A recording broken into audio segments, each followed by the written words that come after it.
Olá, turminha! Estamos iniciando mais uma semana e hoje com a nossa aula pelo YouTube. Vamos falar sobre a abolição da escravatura no Brasil. Vamos lá? Turminha, a escravidão no Brasil durou mais de 300 anos e foi apenas nas últimas décadas do Segundo Reinado que esse período foi marcado por campanhas abolicionistas que lutavam e defendiam a liberdade dos escravos. Os escravos da época sempre viviam e viveram em situação precária e lutavam para mudar essa situação violenta. Como era que eles faziam isso? Eles lutavam fugindo, destruindo as plantações dos seus senhores e, quando dava, compravam a sua própria liberdade. Não foi um momento nada fácil e é um momento obscuro da nossa história brasileira, a escravidão no Brasil.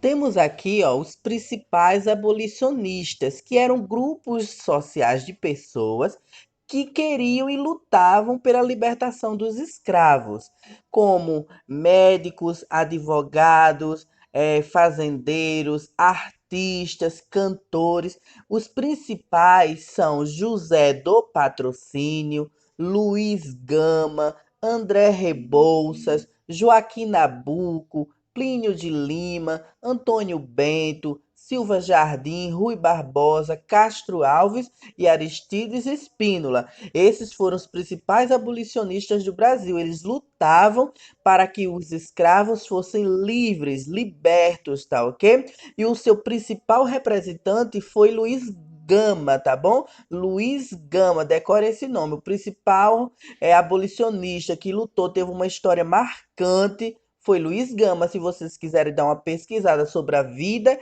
e história dele, seria bem interessante. Vocês vão se emocionar, é muito legal mesmo, tá bom? Não esqueçam isso, os principais abolicionistas foram esses, com o foco principal em Luiz Gama. Agora vamos conhecer algumas leis abolicionistas, tá ok? Primeiro é a Lei Eusébio de Queiroz. Ela foi aprovada no ano de 1850 e ela teve início com a discussão de que o governo da Inglaterra pressionava o Brasil para proibir o tráfico de escravos, naquela época vindos da África. Essa lei, aprovada em 1850, a Lei Eusébio de Queiroz, ela decretou o fim do tráfico de escravos vindos da África. A segunda lei foi a Lei do Ventre Livre, aprovada em 1871, e essa lei decretou que os filhos das escravas nascidas a partir daquela data seriam livres. E a Lei dos Sexagenários foi uma lei aprovada em 1885.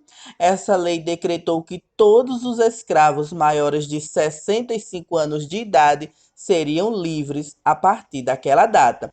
Lembrando que essas foram três leis abolicionistas que libertavam ou melhoravam a situação da escravidão no Brasil, mas não decretou o fim da abolição, tá ok? Apenas de crianças e de idosos, tá ok?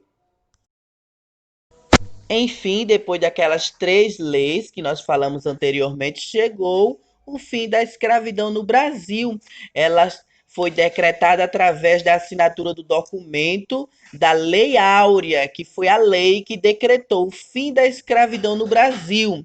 Ela foi assinada pela princesa Isabel, filha de Dom Pedro II, assinada no dia 13 de maio de 1888, e a partir dessa data todos os escravos passaram a ser livres. Mas a situação deles não ficou nada boa depois de se tornarem livres. Por quê, professor? Porque eles não tinham onde morar, onde viver, construir casas, né? Então muitos fugiram para os morros, construíram barracos que viraram favelas, outros foram viver em quilombos.